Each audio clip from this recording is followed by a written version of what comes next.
The night was darker than usual, and the power had just gone out in the small town of Greenfield. A loud crash echoed from outside, shaking the quiet of the street. In a cozy little house at the end of the lane, three best friends, Ryan, Hamza, and Taha, froze mid-conversation. Ryan, always the overthinker, whispered, "Did you guys hear that? Tell me I'm not the only one who heard that sound." Hamza laughed nervously. "Bro, it's just the wind. Relax. You watch too many horror movies." But then it came again. A scraping sound. Slow. Metallic. Like something, or someone, was dragging a chain across the ground. Taha jumped up, eyes wide. Okay, that wasn't the wind.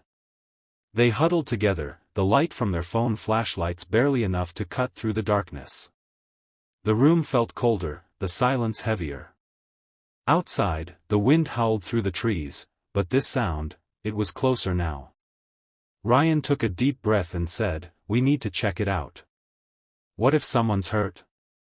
Hamza rolled his eyes. "Or what if it's a ghost, genius?"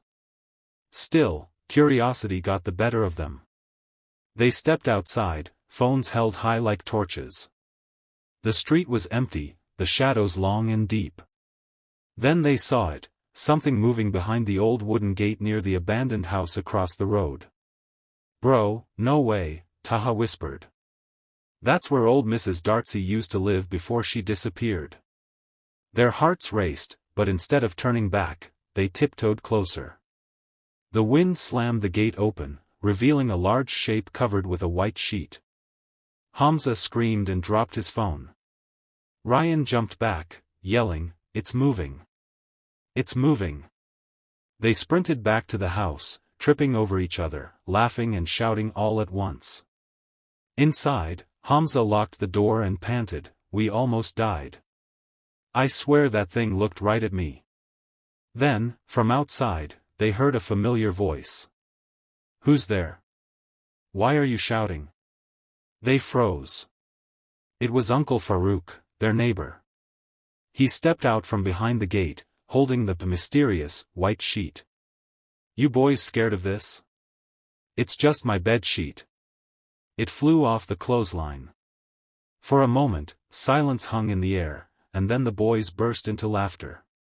Tears rolled down Ryan's cheeks as he gasped for breath. All that running, for a bedsheet. Uncle Farouk shook his head, smiling. "You boys need to sleep earlier instead of watching those ghost videos." When they finally calmed down, Ryan said, "Okay, but admit it, that was scary." Hamza grinned. "Yeah, but also kinda fun. We should film this." The next day, they recreated the whole event, every scream, every chase, every hilarious reaction. They uploaded it as a funny short titled, "It's So Scary Face Screaming in Fear," and within hours, it blew up. Comments flooded in, people laughed, related, and shared their own, scary moments that turned out harmless. The video went viral, hitting millions of views.